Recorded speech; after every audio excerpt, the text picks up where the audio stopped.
all of my friends in Facebook land. Happy 2022. I'm Susan Bowerman, and I'm so glad that you are here and that you've taken time out of your day to join me. How do you like that new opening segment? That's pretty great. Yeah, we're mixing things up, doing things a little bit different in the new year. So I'm so happy you're here. I've missed you. It's been a while since I've seen you. I'm coming to you as I always do from my kitchen in California, and it has been a while since I've seen you all, but I've been really busy and I've been cooking. And today, as always, I'm going to be sharing another great recipe with you. But before we get to that, just a couple things I always like to remind you. And one is please, please, please let me know where you're watching from, because I always like to give a few shout outs after we watch the recipe video. So that's the first thing that's most important. And then also leave some questions for me in the comment section about anything that you want to ask me. This is your time to ask me any questions about today's recipe, a recipe I made last time or last year. Any burning questions about nutrition that you want to know, or dieting. Maybe things are going well for you in the new year. Maybe you're struggling a little bit. Anything you want to know, we'll probably have some time after today's recipes to answer your questions. So looking forward to that. All right, so the recipe for today is chocolate nut breakfast cookies. Who doesn't want to eat cookies in the morning? I know that's, if my husband had his way, he would start every morning with a cookie. But these are really healthy cookies. And I got this idea from seeing breakfast type cookies. I've seen recipes for them. I've seen them in stores. But I really wanted to make something, of course, that was going to be really healthy. And I know that sometimes in the morning, shakes are great, but sometimes you want something to chew. And so I think this really kind of fills the bill. It really gives you all the nutrients that you need, but it also gives you the opportunity to actually have something to chew. It's also really versatile, meaning that you can change the size so that if you want, if you need more in the morning, you can make the cookies bigger. If you want to make them smaller for snacks, you can do that. There's some ingredients you can swap out as well, which we can talk about. Then there's a method that I'm using in this recipe that's, whether it makes a huge difference in the cookies, I don't know. But if you follow recipes and you see what's going on out, on social media and so forth, there's this technique that people use for chocolate chip cookies called pan banging. And it's just what it sounds like. They take the pan of cookies before it's cooked and they kind of bang it on the countertop and put it back in the oven about halfway through. And it's a way to kind of keep your cookies from getting too puffy and too cakey, and it keeps them a little bit dense. So just for fun, we went ahead and we're going to pan bang our chocolate nut breakfast cookies. All right, so I know you're really excited to see me do that. So let's go ahead. Let's go to the video. Don't go away after the video, though, because afterwards I'm going to come back and I'm going to give you all the nutrition facts for our pan banging chocolate nut breakfast cookies. All right, let's watch the video. Okay, these chocolate nut breakfast cookies are delicious and they're healthy and they're good for you. So I'm giving you an excuse to eat cookies for breakfast, but not just any old cookies. These are really packed with a lot of nutrition. I have seen recipes for breakfast cookies and I've seen breakfast cookies in supermarkets, but I've never been that impressed with the ingredients list. And so I thought I could probably improve on it. And it really wasn't that hard, especially because I have some really great Herbalife nutrition products to work with. So these go together really quickly, and I know you're going to want to make them. So let's start. Super easy. We're going to start with a half a cup of rolled oats, and what I'm going to do is you've seen me do this before. I'm going to grind these up into like a flour, and this is going to help our cookies to hold together. When you do this, just try to grind them up so that they really are fine, almost in, you want flour texture.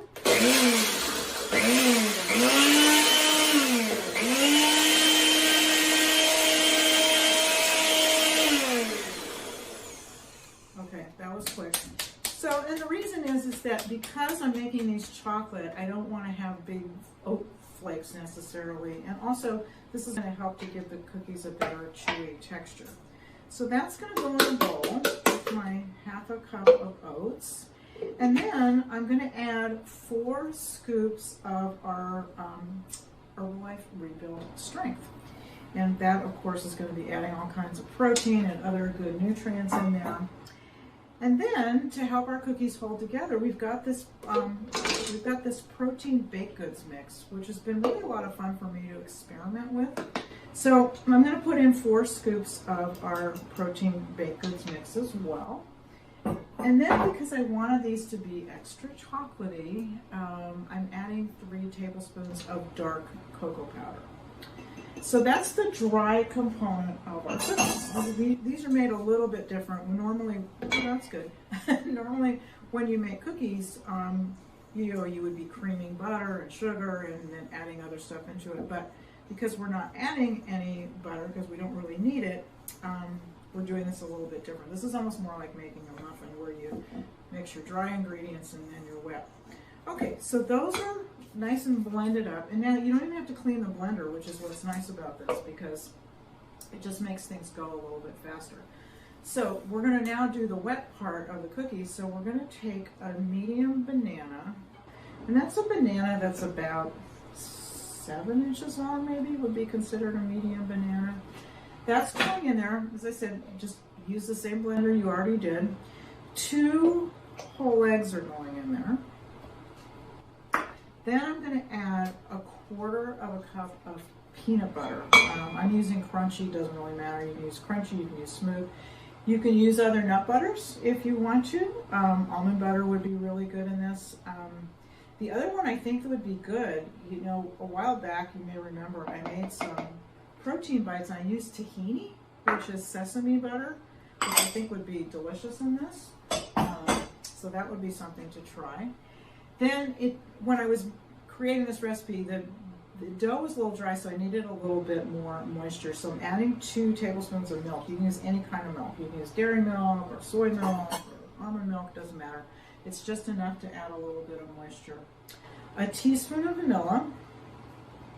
And then the last thing I'm going to add is about 1/4 of a cup of dried plums, which came out to be about 7 plums, which is going to add, goes so well with the chocolate, and it's going to add a lot of natural sweetness. We're going to blend this up. And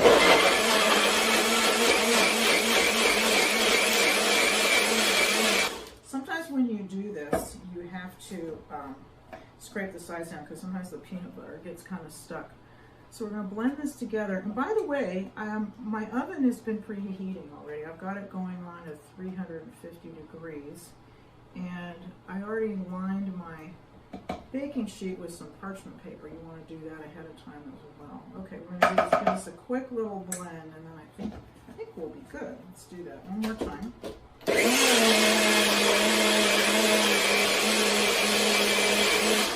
Okay, so that's it. I mean, we're halfway there. So fast. All right, and so then what you're going to want to do is just get all of this, make sure you get everything out of the blender, because you're going to find that this dough is, it's a little bit, it's not dry, but it's, you know, you want to get as much of this moisture out of your blender as you can. So this already, I wish you could smell this, because it's just the combination, you know, that combination of nuts and chocolate is so irresistible. So this is going in here. And I'm going to make this into about 6 cookies, and you have a lot of flexibility on this. I was trying to work this out so that when it was done, that I had the kind of the calorie and protein equivalent of, say, having a shake, so that it could replace a shake. If you wanted to make them a little smaller, obviously you could do that, and they could be then more like a snack. Or you could make them bigger if you just feel like this isn't quite enough, and if your calories allow, you can do that as well. All right, I think I've got pretty much everything there. I'm making kind of a mess, but that's what's fun about cooking. And give my hands a little bit of a rinse here. All right, and so this is just going to get mixed up now into a dough,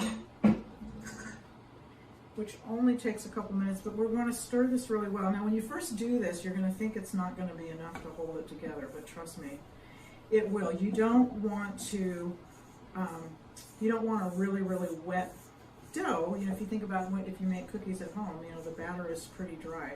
And so that's what we're going for. So just, you know, just keep mixing and scraping, and then at some point you're going to want to get your hands in there, because why not? I mean, that's the fun part about making cookies.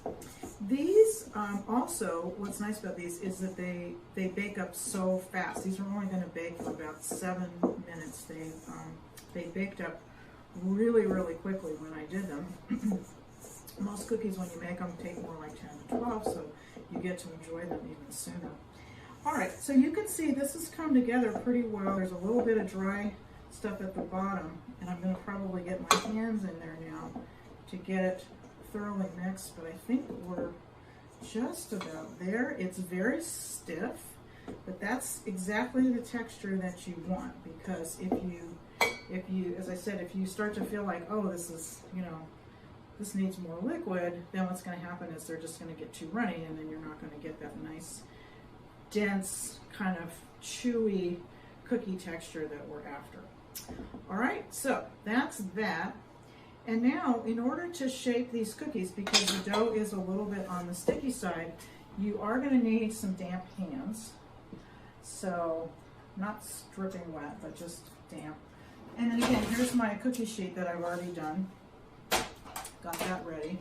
And as I said, I'm going to make about 6 cookies. So, the size of these, they're not small though. I mean, remember, this is breakfast. So I'm going to shape this into 6 cookies. These are about, I don't know, maybe a little more than 2 inches across. It's like the size of maybe a baseball, I think. They're pretty good size.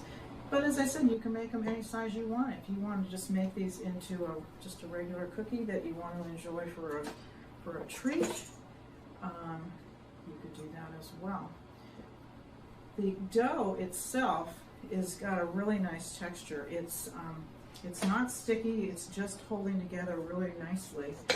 And it's going to, they're not going to spread that much as they are, which is the reason that one of the things we're going to have to do is we're going to have to flatten them. Because most cookies, when you do them, they just will start to expand. But because this doesn't have a lot of leavening, there's some in our baked goods mix.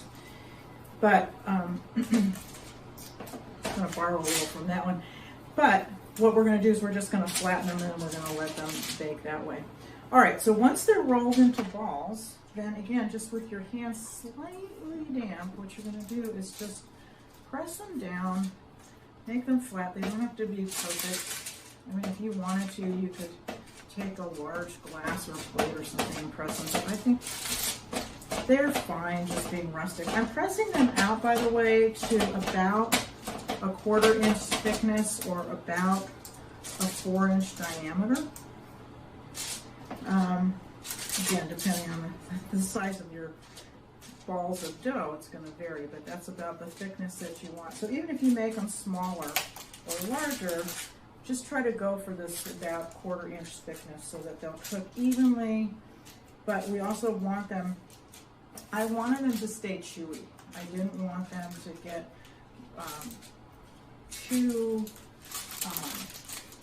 dry, and I also didn't want them to be cakey. So I found that this was just about the right, exactly the right thickness for that. Okay, so those look pretty good. Now what I'm going to do, these are going to go in the oven for a total of 7 minutes, but I'm going to do something kind of fun, which is I'm going to set my timer here for 2 minutes, and I'm going to tell you why in a second. This is my old-fashioned timer. I'm going to set that. I'm going to put this into my 350-degree oven, and then I'm going to come back and I'm going to talk to you and tell you about why I set it for 2 minutes and not for 7. All right, so in those go. All right, so why in the world did I only set it for 2 minutes? I did that because I had seen this trend online where people were taking their cookies out of the oven when they'd only baked for a couple minutes, and they take them out and they kind of bang the whole cookie sheet either down on the countertop, or they'll do it on the baking rack itself inside the oven. And it's a way to kind of help the cookies to spread out a little bit and condense a little bit to help make them more chewy. And I'd seen that technique applied to chocolate chip cookies, and I thought, oh, well, why not, you know? And it's fun anyway, just to take the pan out and just bang it on the counter and put it back in. So that's what we're going to do. After 2 minutes, I'm going to show you. We're going to bang it on the counter. We're going to put it back in for 5. While we're waiting, let's talk for a minute about everything that we've put into our cookies so far, because we've got a lot of nutrition packed in here. We started with a half a cup of rolled oats, right? And that's, of course, a good source of fiber, as you know, because it's whole grain. We've got some iron and we've got some B vitamins in there, which are really important to help your body take the energy that's in the food that you eat and translate that into energy that your body can actually use. Then, of course, we use 4 scoops of our Rebuild Strength. And so that's basically 2 servings of Rebuild Strength. So we added about 48 grams of protein by adding that, which is amazing, not to mention the really delicious flavor. Then I use 4 scoops of our protein baked goods mix, and that's adding another 30 grams of protein to our recipe. And the protein baked goods mix, again, you know, we've got the protein in there, and then we've also got the ability to be able to, 2 minutes went so quickly, the ability to be able to make these amazing baked goods. All right, I'm going to pull this out. I'm going to show you what we're going to do. Hold on. Don't go away. Okay. So these are just barely cooked, right? You're just going to take this whole thing, and you can do this in the oven if you want to, but I think it's more fun to do on the counter. You're just going to drop it, just like that. And you can do it a couple times if you want to. And it's really just to get some of those air bubbles out so that our cookies are going to stay flat and dense, because that's what we want. All right, back in the oven for 5 minutes. And let me pull out the ones that I made earlier today so you can see what we've got. So as I said, we've got so much nutrition in there. We've got our Rebuild Strength, we have our baked goods mix, we have our cocoa powder, which has a lot of antioxidants in it.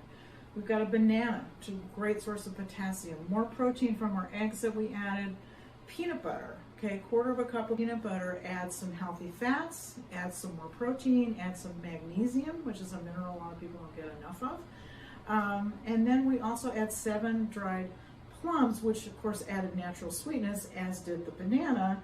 But plums are a really good source of iron, and a lot of people don't get enough of that either. So, all right, so these were ones that I made earlier, and I did the exact same thing. I baked them for 2 minutes, I banged them on the counter a couple times, and then I baked them for 5 more minutes. That was it, 7 minutes and done. Take them out, put them right away, put the pan onto a cooling rack or something so that you can stop the cooking. Because remember, what we're after here, we don't want them crispy, we want them kind of chewy.